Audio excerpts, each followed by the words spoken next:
closer to temperature, faster yung impact. Eh, I don't think ito na talaga.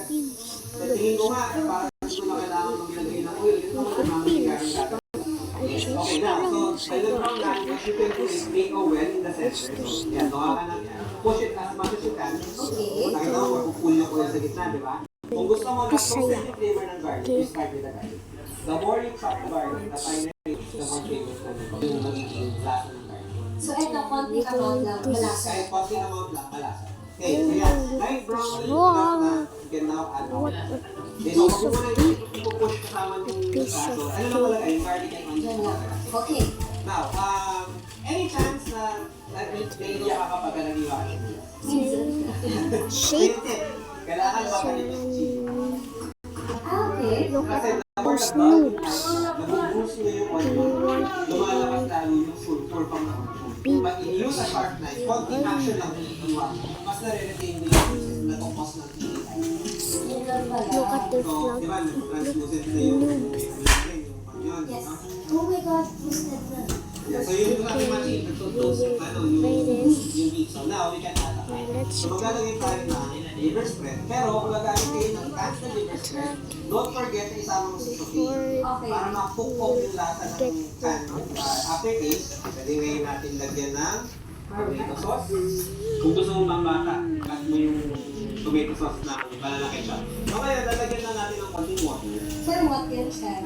Meron tayo simmering time. Kasi all the flavors will blend together, tapos mag-tenderize tayong ground beef. Okay. Once it starts to simmer, pwede na natin i-lower down, tapos titimplahan na natin. Okay, now, you're going to season, wait for it to simmer before you season. Yes. Mas madaling matutunaw, mas madaling mag-incorporate yung seasoning natin.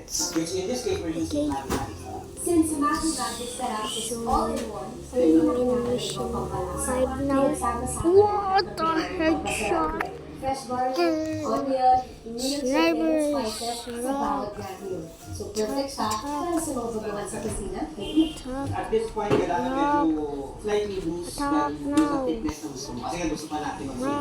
Brown sugar to balance the sourness ng ating tomato sauce. Pag nakakita tayo sa lasa, pwede na natin palamigin so we can asin. Bakit ang tama na yung tigla ng lahat. Babies stay. So, I do not know the vlog Yes, is turn off called na. Tapos we're and going to pull it down. yes. Okay,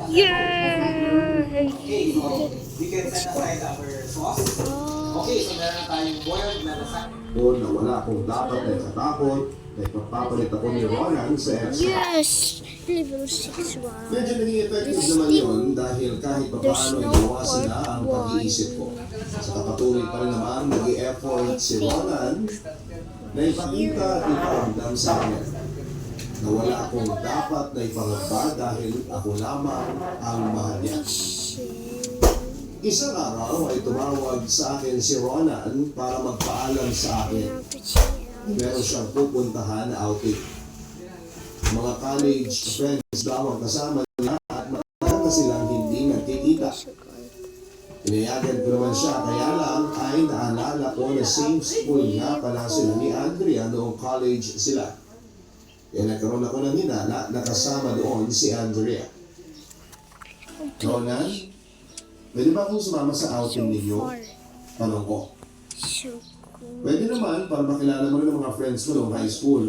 Pero, ready ka ba? Sa weekend na yun. Ang sabi ni Ronan. Wala naman akong pasok every weekend, kaya pwede ako ang sabi ko.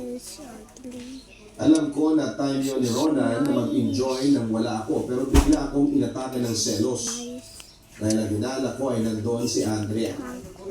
Hinala ko lang naman yun at hindi na ako nagtanong kay Ronan kung kasama ba si Andrea. Pagingin niya ay kasama lamang ako kasi alam ko na nandoon ang ex niya. Pagkakaya magkaroon sila ng moment doon together. Siyempre, pag-ugay ako. Pinaghandaan ko ang outing na yun dahil gusto kong magpasabog. Hindi ng bomba, kundi ng kagandahan at kaseksihan ko. Nagpasama kay Dora sa pagbili ng two-piece swimsuit.